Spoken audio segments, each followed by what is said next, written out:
That leads me to my next question. What steps did you take to save for your wedding? Whether having a joint account, spreadsheet, budget, cutting out going on days. I know Dave, like you're in the process of doing a plan for a wedding. So what are some things that you're doing to, take care of that cost? And what's something that you guys did to prepare for that cost of a wedding? So definitely asking people, how much they spend on a wedding, things that they liked in the wedding, things that they didn't like. So we know like what we should have, what we can do without. Since we're doing a destination wedding, we were equipped with a wedding planner who's helping out with a lot of the things. And there's also Bianca, one of her aunts works at AAA. So we also have like a AAA agent that's been helping us like handle like the hotel stuff and the flights for our guests. That's been very helpful. So we kind of have a range, like the dollar amount of how much the resort's going to charge for the wedding. So we were able to figure out how much money do we need to save per month to kind of get to that point. Of course, it's good. There's always a surprise that's going to happen. So we have to save more than what we expect to pay. So doing that, we opened up I would recommend opening up a savings account with a high yield savings account to put the money in, so you get some interest on that money. I would also recommend what we did. We opened up American Express card, and we put all the wedding purchases are going on that card. I was referred by one of my coworkers, so there was like a referral bonus. If you spend about like $4,000 in like a couple of months, I think it's like in 6 months, you get like 75,000 points. Oh, wow. And that's super easy because like, you're just putting all of the wedding stuff on the card. So the points help towards whatever you need, like flights, hotels, much cashback. So we're still charging everything on that card because the card, we have the money already in the savings account to pay it off.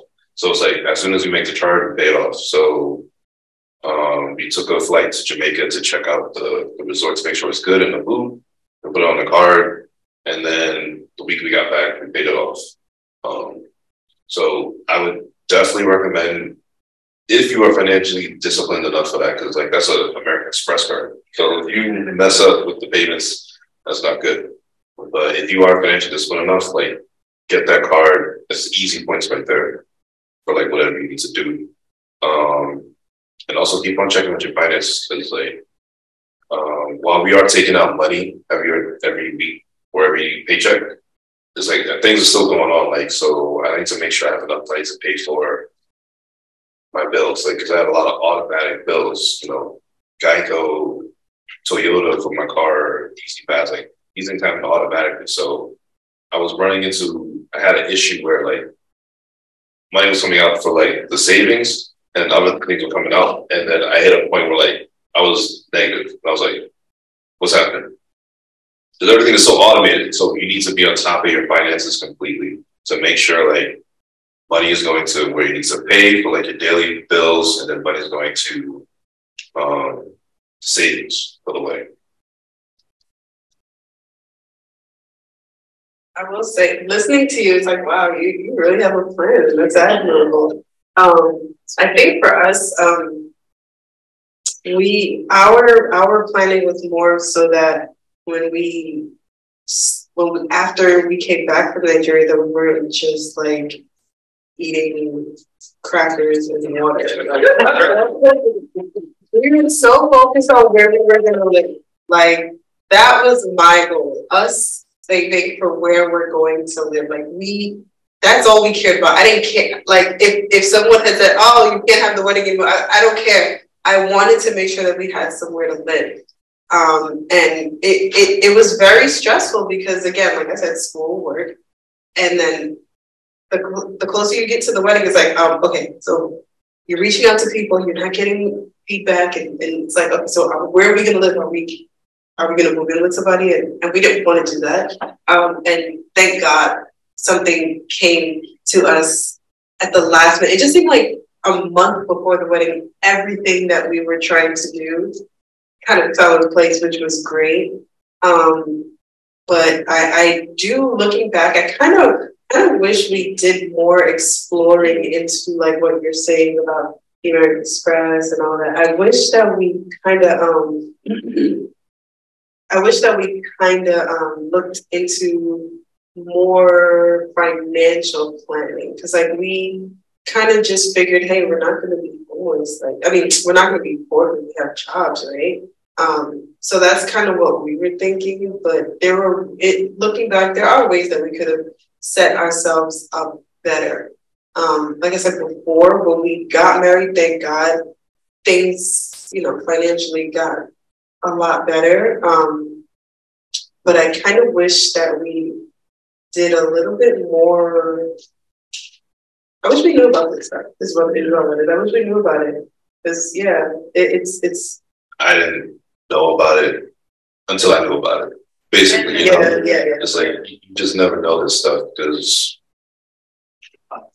no conversation and like this is no shade on our parents. Like, who they didn't probably know about this stuff or like didn't have to think about this stuff when they were planning their wedding. So it's like who you only know until you know. Yeah, and it's usually that kind of thing is usually word of mouth too. It's not anyone out there saying, you know what, you're getting married. I'm going to sit down with you and outline all of the sort of financial tips and savings that you can do, just like what you mentioned. So it really just comes down to like, people handing you that information, or, being in a space where, oh, hey, you're doing this. I think you might be able to take advantage of, this opportunity to get cash back to yourself by using this card. But I guess my advice for anyone going through this process right now is to, try to tap into resources as much as possible, and ask for help. Knowing when to ask for help too can be difficult. I, for one, can be stubborn when it comes to asking for help. But it's really important that you aren't afraid to take that step and say, hey, I need some guidance in this area with the planning. What are some options that I can look into? Or what are some offers that I can take advantage of that would, benefit our planning process? Yeah, we did it the old-fashioned way. You save your money, see how far that takes you, and go from there. It worked out. Yeah. I mean, we were saving pretty early, even before we started doing like the wedding planning. But we weren't really saving exactly. We were saving for the wedding, and we also wanted to invest in property. So we started saving early, but we didn't have we didn't have a credit card, which is like really smart. Thinking about if you want to get cash back on your expenses for the wedding, that's really smart. I would say I wouldn't advise anyone to do what we did. We were in a housing program during the time when we were planning for the wedding. It really restricted our spending. It was good and it was also bad because it was very difficult. It was physically and financially tasking for us because we couldn't really take out so we had savings. We had a couple of different savings accounts. We could only spend from one saving account. And when that was depleted, it was like we couldn't take out from the other savings accounts. So it was very, very hard for us to actually spend, pay for things for the wedding. So we had to get other pools of income aside from our main income. So it was really financially tasking, physically tasking, emotionally tasking. It was a lot for that period of time. But looking back, it was really good for us financially because we did it if we had access to all of our savings, we would have actually spent way more than what we wanted to spend, because you just have access to all of the money that you have. So I wouldn't advise anyone to do what we did because, it took a lot from us, but I think, it helped us to at least not go overboard with spending because we, we're able to stay close to our budget, and that was helpful for us. Thank you. Oh, sorry.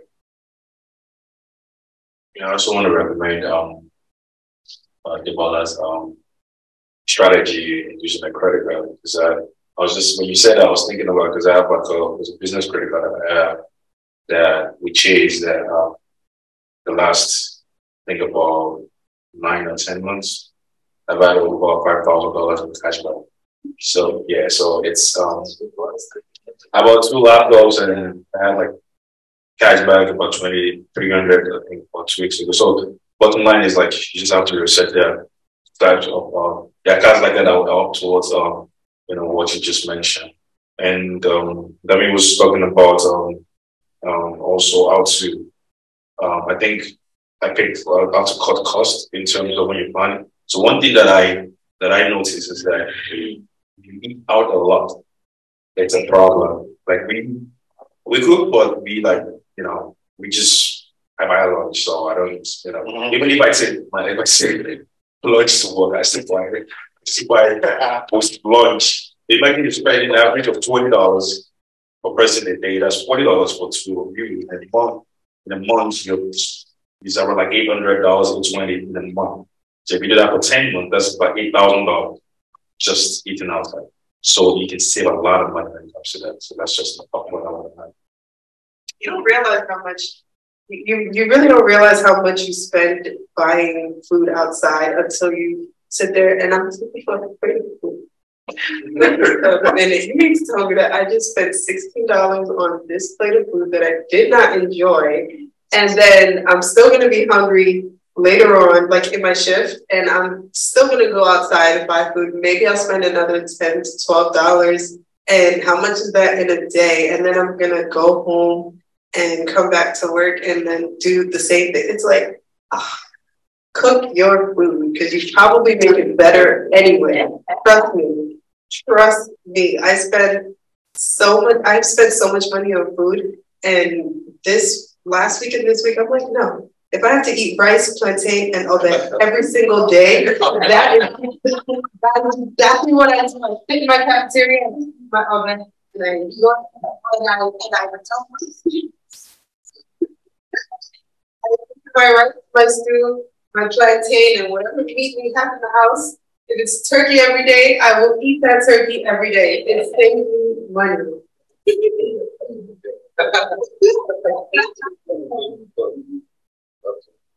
So for us, like the housing program that we are doing, the early onset, you have to write out like your expenses, like you have to create like a whole breakdown of everything you spend, like from hair, whether it's nails, even like personal care items, like every single thing that your monthly expenses, your doctor's appointments, your co-pays, all of those things, you break it down per month. And that really helps to see how much you're spending, so that you can actually know how much you can actually save. Because sometimes we have all these lofty goals of savings, and you don't actually know how much you have left after you've spent all of your money, like paying your credit cards and car notes and everything. So that was helpful for us, because we kind of had an idea of, it may not be the exact, because you have all these miscellaneous things you spend money on, emergencies come up. But at least if you know how much you're spending, you kind of have like a realistic, goal of how much you can save.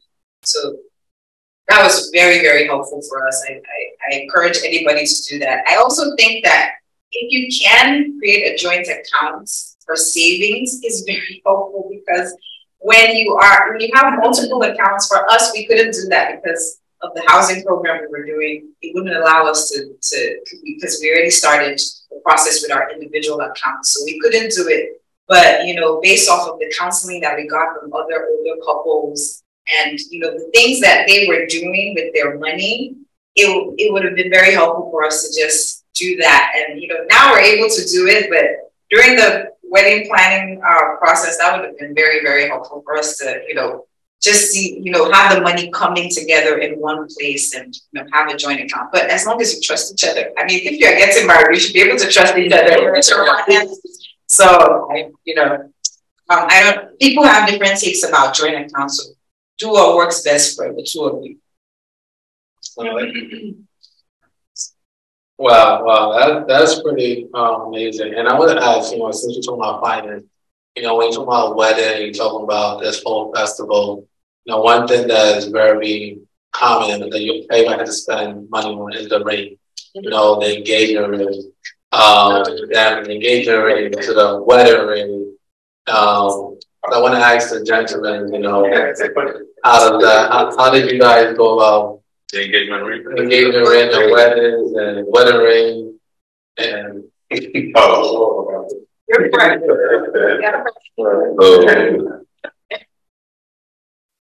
This is what I'll say. I'm not gonna say a lot.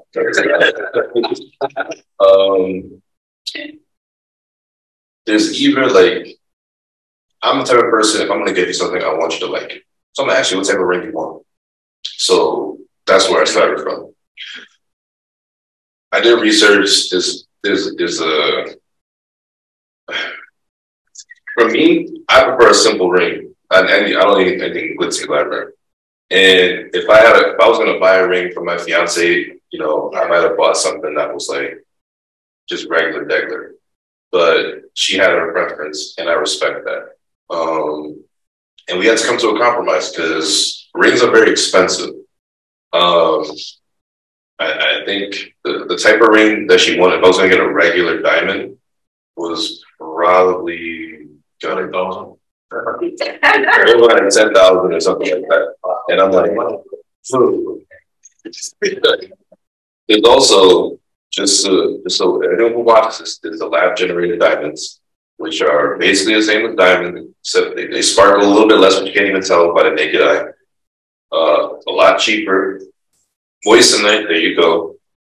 There's also if your spouse doesn't want a diamond, there's rubies, sapphires, a lot of different stones that you get that are cheaper than a diamond. So she had a certain type that she wanted, and then we talked about it. You know, I presented her like, this is what I think. I don't want to go into debt over a ring. And through talking and compromise, we got her a ring that she liked that was cheaper than what we originally had to pay. And we were both happy. I would recommend, I don't know if this is something that men do, but like some type of saving just in case, like beforehand. Like, I don't want to say save up for a ring, but I mean, like, if I had saved up for a ring, I would have been in a better position because I still have that charge there because I'm still paying for the wedding. So it's like, it's there. I'm happy she got the ring that she wanted, but I would definitely want people to know rings are expensive. Unless, you know, you guys are on the same wavelength, like, hey, yo, just get a gold band and we're good. You know, just know that rings are expensive. And if you're going to buy one, you might want to, you know, save something.